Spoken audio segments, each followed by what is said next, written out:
Good afternoon guys. So ito, natapos na tayo. Nagkupitan na natin lahat. Finish na tayo lahat. So, papahinga na lang tayo. Tapos, una. Ayan na po siya. Natanggal na natin sa gilid. Ayan, napantay na uli natin. So, kita na uli yung hangganan. Tayo. So, sabi ko nga ito, yung tilagyan natin ng lupa, hindi na natin yan muna inano para makagapag muna ng ayos yung kumapalo. So, ang mga ginupitan natin ay ito, yan. Yung mga kapal na yan dyan, pati rito. So, ayan. So, ngayon, parang pantay na uli sila. Tingnan. So, maganda, tama-tama yan.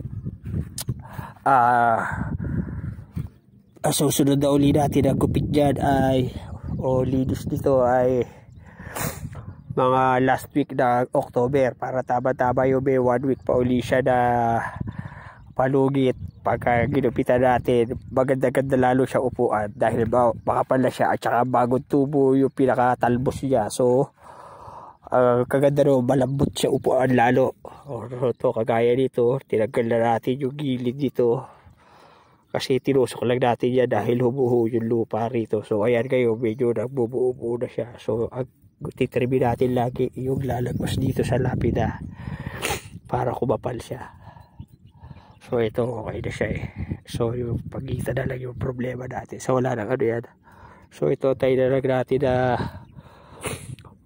labasan yung mga pagitan na yan ng at kung sakali baka susunod na gupit natin o balik natin at alaganin pa yung mga tubo ng dyan. Bubudburan uli natin pa ng lupa yan para totally magpantay. So tama-tama sa 3rd week ng October bagong trim na uli yan at saka para ready sa November 1. So ayan guys, sana nagustuhan nyo. Swerte na lang din although tanghali tayo pumunta rito, hindi siya mainit, makulimlim yung ayan maulap yung panahon. So ayun, mamaya may ililibig doon. So pakabuti pa natin yun kasi habang nagpapahinga tayo tsaka ayusin natin yung mga gamit natin. So ayan po, sana nagustuhan nyo ang ating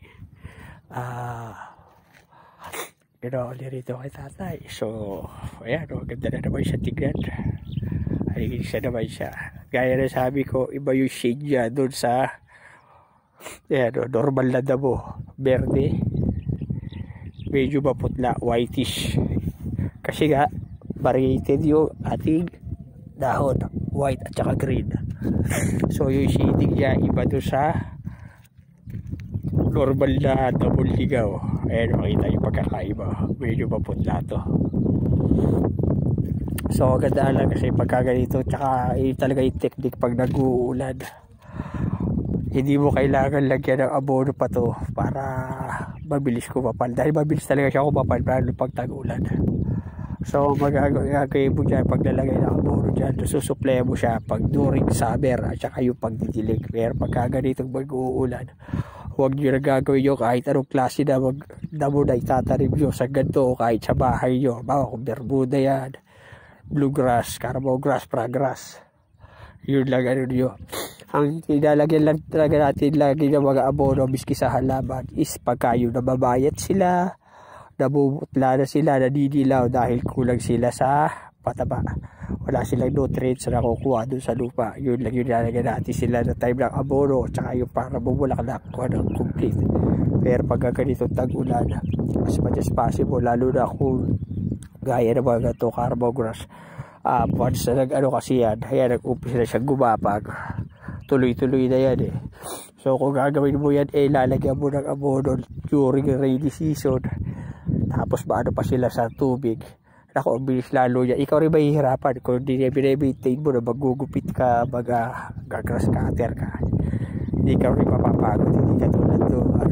Kailangan mo lang siya lagyan, doon mo lang lalagyan. Kasi ang isa kagandahan, napipigil yung paglago nila. At the same time, maganda pa rin naman sila. Para sa atin, hindi naman yun sa yung nagagawa yung nag-maintenance. So ayan po guys, so maraming salamat po. Sana may natutunan kayo at nagustuhan nyo yung last part ng video ko. Maraming salamat po sa panonood. Thank you for watching. God bless.